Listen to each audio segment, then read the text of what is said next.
चारु मानुष विग्रह रूपधारिणी सुरागिणी चिन्तामणि गृहवासिनी चिन्ताजाड्य प्रशमनी जीवकोटि रक्षण परा विद्वज्योति प्रकाशिनी जीव भाव हरण चतुरा हंसिनी धर्मवादिनी भक्ष्य भोजलेह्य चोष्य निवेदन संहर्षिणी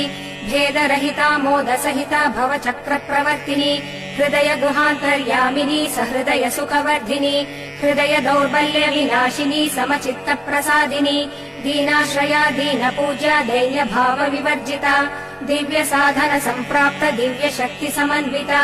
छल शक्तिदायिनी वन्द्या धीर साधकोद्धारिणी चल द्वेष वर्जितात्मा योगी मुनि संरक्षिणी ब्रह्मचर्याश्रम परा गृहस्थाश्रम मोदिनी वानप्रस्थाश्रम रक्षिणी सन्न्यासाश्रम पावनी महातपस्विनी शुभदा महापरिवर्तनाकरा महत्वाकांक्ष प्रदात्री महाप्राज्ञा